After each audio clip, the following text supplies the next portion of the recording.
Essa foto mudou a história do Brasil. Ela provou que a ditadura militar mentia quando dizia que não torturava prisioneiros. E o mais chocante, foram os próprios militares que criaram a prova do seu crime. Hoje você vai entender por que o documentário Retratos de Identificação é uma das obras mais importantes da história do Brasil recente. Atenção, o que você vai ver pode te chocar, mas precisa ser visto. Neste vídeo eu prometo te entregar 3 revelações que vão te chocar. A primeira, como uma simples foto, provou que os militares estavam mentindo sobre a tortura. A segunda, o impacto político que abalou o governo militar. E a terceira, por que essa memória ainda é urgente para nós hoje. E tem um bônus. No final desse vídeo eu tenho 2 presentes para você. Essa não é apenas uma análise de um documentário, é um convite para enfrentarmos os fantasmas da nossa própria história. Vem comigo? Vai valer a pena. Bem-vindos à nossa série Ditadura nas Telas. Aqui nós vamos usar o cinema e séries para revisitar momentos cruciais da nossa história e entender como eles moldaram o Brasil que somos hoje. O filme Retratos de Identificação, de Anita Leandro, é o resultado de 3 anos e meio de pesquisa nos arquivos sobre a ditadura militar brasileira. A diretora usa fotos do fichamento, aquelas imagens feitas pela polícia da pessoa que foi presa, logo que dá entrada na delegacia ou no ambiente policial. No filme, esses registros burocráticos feitos pelos militares se transformaram em provas históricas. Imagens que, no passado, serviram para condenar e humilhar, hoje se tornaram testemunhos da verdade. E mais, o documentário coloca os sobreviventes em contato com essas imagens, fotos deles nunca vistas. É um arquivo material que tangibiliza o trauma sofrido, registrado em papel fotográfico, que expõe para toda a sociedade um crime de um governo ditatorial. O documentário nos leva de volta ao período mais brutal da ditadura militar brasileira, que durou de 1964 a 1985. Nos anos de chumbo, entre 1969 e 1974, sob o comando do então presidente General Médici, a tortura era sistemática, mas o governo negava. Dizia que os subversivos morriam em combate ou tentando fugir. Era nesse cenário de repressão brutal e negação oficial que surgiu o caso que provaria que a tortura era real e um método de governo. Vocês sabem por que os regimes autoritários têm tanto medo de arquivos? Porque o arquivo não esquece, o arquivo não negocia. Ele é um documento que prova o que aconteceu. Então, deixa aqui nos comentários. Você acha que todos os arquivos da ditadura brasileira já foram abertos? Ou ainda tem coisa escondida?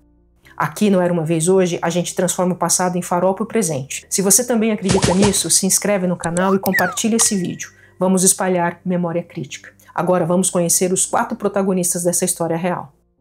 Os 4 personagens reais e centrais que protagonizam essa história são Chael Charles Scherer, estudante de medicina e militante da VAR Palmares. Preso em 1969, se tornaria a primeira vítima fatal da tortura documentada no Brasil. Maria Auxiliadora Lara Barcelos, a Dora, também estudante de medicina, também presa em 1969. Sua fotografia revela lágrimas contidas nos olhos, lágrimas que atravessam o tempo. Dora, anos depois, não suportou o peso da lembrança e tirou a própria vida enquanto estava no exílio, em 1976, em Berlim. Antônio Roberto Espinosa, comandante nacional da VAR Palmares. Preso torturado, aparece em fotos com a orelha sangrando. Décadas depois, confrontado com essas imagens, ele mesmo não lembrava que elas existiam. E Reinaldo Guarani, da ALN, Aliança Libertadora Nacional. Preso, torturado, mas que sobreviveu. Libertado em 1971, em troca do embaixador suíço sequestrado. Essas não são apenas biografias, são vidas interrompidas, marcadas, atravessadas pela violência de um regime ditatorial que vigorou no Brasil de 1964 a 1985.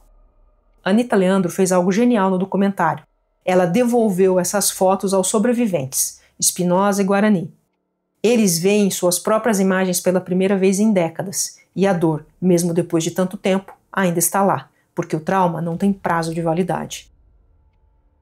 No próximo bloco, eu te entrego a primeira informação que fez desse caso muito importante para a memória do Brasil. E deixa nos comentários se você quer mais vídeos sobre a ditadura militar. Lembra que no começo deste vídeo te prometi entregar as revelações chocantes? Essa é a primeira, me acompanhe. Chael era estudante de medicina, militante da VAR Palmares, e foi preso em novembro de 1969. A versão oficial dizia morte em combate. Mas os documentos, e principalmente as imagens, contaram outra história. Chael era judeu. O seu corpo foi entregue pelos militares para sua família em um caixão lacrado. Só que, segundo a tradição judaica, para seguir o ritual funerário, o corpo precisava ser purificado antes do enterro. Isso é, ele precisava ser lavado para seguir o rito religioso. Assim, o caixão foi aberto e a família viu as marcas. Hematomas, costelas quebradas, cortes costurados às pressas. Ele apanhou como um cavalo, disse um primo que estava presente. A revista Veja fez uma matéria longa e publicou a causa mortis, mas a prova definitiva só viria anos depois. E agora eu peço a sua atenção. Esse detalhe foi a descoberta que prova que Chael foi morto sob tortura. Anita Leandro, diretora do filme, encontrou os negativos nos arquivos militares do Rio de Janeiro. Fotos de Chael, tirada no DOPS, nu da cintura para cima, quando ele deu entrada no prédio. E essas imagens mostram nenhum ferimento visível. Ou seja, quando foi preso, ele estava vivo e sem ferimentos. As lesões que o mataram aconteceram sob custódia, ou melhor, foram resultado da tortura que ele sofreu dentro das instalações militares. O documentário é singular pelo modo como a montagem foi feita, a forma como a diretora organiza todas as informações para construir sentido. Por exemplo, em dado momento, o rosto de Chael, a foto do rosto de Chael, é sobreposta ao seu atestado de óbito. É o fantasma da verdade assombrando a mentira e finalmente revelando o que de fato aconteceu. E chama a nossa atenção a ironia desse processo. Essa foto foi feita pelos próprios militares, como um controle interno. E são os seus registros que impõem a mentira que contaram e o crime que cometeram. No cinema, esse tipo de montagem é conhecida como montagem dialética, na qual duas imagens que aparentemente não têm relação direta entre si são justapostas e criam um sentido, uma nova informação.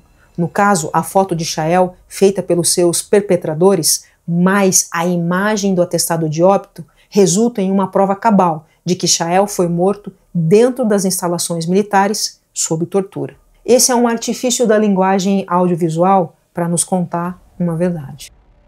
A morte de Chael foi a primeira denúncia pública da tortura no Brasil. Saiu na capa da revista Veja, ganhou destaque no Jornal da Tarde, foi parar no New York Times. E aqui eu cumpro o meu segundo compromisso com você. O impacto político imediato dessa revelação que abalou o governo militar. A partir da publicação da matéria, veio uma avalanche de denúncias. A Ordem dos Advogados do Brasil se manifestou. Estudantes denunciaram mais de 40 casos de tortura. E até dentro do governo surgiram tentativas de conter a crise de imagem. Uma tática muito comum em regimes autoritários é a manipulação da imprensa e a distorção da verdade. É uma prática que continua viva em muitos governos no mundo atual. Neste caso, o governo dos militares forjou documentos para contradizer a matéria da Veja. Criou uma versão oficial mentirosa, um inquérito policial militar, IPM, assinado pelo então capitão do Exército, Celso Lauria. O documento afirmava que Chael morreu em razão dos ferimentos no combate, no momento da prisão. Outra tentativa de esconder a verdade foi a omissão da autópsia. O documento forjado por Lauria, assinado em 27 de fevereiro de 1970, foi feito 3 meses após a morte e omitia a existência do auto de autópsia, onde já se constatava as lesões graves, como 11 costelas quebradas, hematomas e diversas hemorragias internas. A ditadura reagiu à matéria da revista Veja, de 10 de dezembro de 1969. O governo militar isolou a revista, pediu e conseguiu a demissão do jornalista Bernardo Kucinski, um dos autores da matéria que revelou o caso. E o general Médici, que governou de 1969 a 1974, criou e deu mais publicidade ao projeto Brasil Grande Potência, com foco no desenvolvimento industrial e na construção da estrada transamazônica, aquela que até hoje não foi concluída. Tudo isso ajudou a mudar o foco das denúncias. Afinal, o Brasil estava passando pelo milagre econômico. Você se lembra desse período? Conhece alguém que viveu essa época ou foi exilado? Compartilhe sua experiência aqui nos comentários. Sua memória é parte fundamental da nossa história. Mas os impactos dessa brutalidade não ficaram restritos às manchetes. Eles continuaram reverberando no corpo, na mente e na vida de quem sobreviveu, como no caso de Dora. Maria Auxiliadora Lara Barcelos, a Dora, uma das protagonistas desta história, nunca superou o que aconteceu na Vila Militar do Primeiro Exército. Ela era estudante de medicina e militante do VAR Palmares. Dora aparece ao longo do documentário em fotos da vigilância clandestina, onde os perpetradores a chamavam de alvo. No documentário, há a nítida sensação de que ela era um alvo a ser abatido, pela forma como seus observadores a descrevem. Dora foi presa junto com Chael no mesmo apartamento, ou como se dizia no jargão, no mesmo aparelho. Passou por sessões de tortura pública, junto com seus 3 colegas militantes. Os torturadores tentavam induzir sessões de carícias íntimas entre Dora e os demais presos. Quando eles se recusavam, a tortura era ainda mais terrível.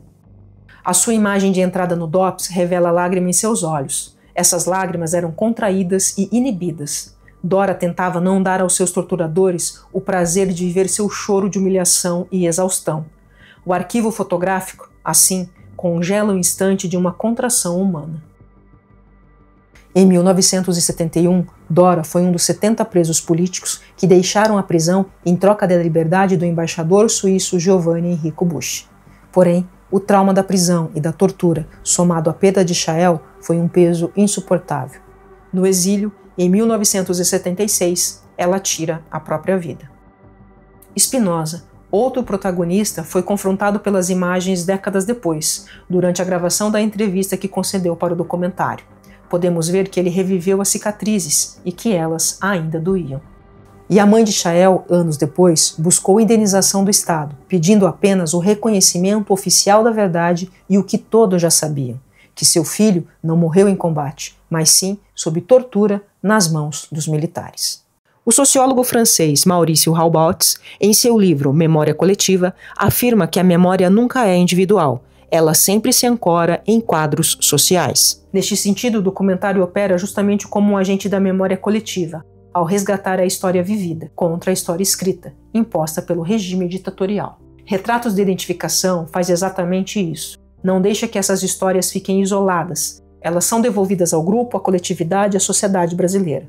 As fotos, que são a matéria-prima do documentário, foram criadas originalmente para desumanizar e hoje, graças ao filme, devolvem humanidade e nos ajudam a enxergar uma terrível verdade. Esse é o papel da memória coletiva, que se sobrepõe à história oficial, aquela que é contada por quem está no poder. E é por isso que os regimes autoritários têm tanto medo das lembranças individuais. Por isso, os regimes se esforçam para desumanizar as pessoas, transformar pessoas em coisas. Pessoas têm memória, possuem famílias, fazem parte de grupos sociais e juntos eles constroem uma memória coletiva que questiona, que aprende e que pode mudar a forma como tudo acontece em uma sociedade. Lembrar é resistir e o filme nos concede uma nova legibilidade histórica, ou seja, o filme nos proporcionou uma nova leitura dos arquivos da ditadura e a montagem ética e afetiva da diretora Anita Leandro nos entregou uma verdade.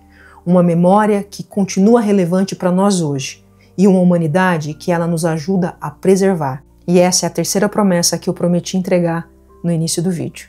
O rosto de Chael, congelado naquela foto, não pertence só ao passado. Ele nos olha hoje, exigindo que não nos esqueçamos. O documentário Retratos de uma Identificação não é apenas um filme, é uma convocação à memória. E eu tenho uma pergunta para você. Por que regimes autoritários têm tanto medo da memória? Deixa a sua resposta nos comentários, eu vou adorar saber.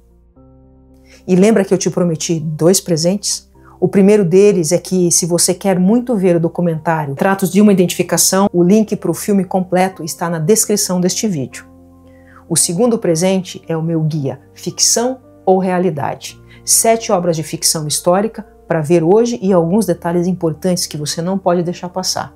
O link está no comentário fixado, é só clicar e baixar. É de graça. E se você quer fazer parte de uma comunidade que acredita no poder da memória, inscreva-se no canal e ative o sininho. Aqui a gente resgata a verdade, uma história por vez.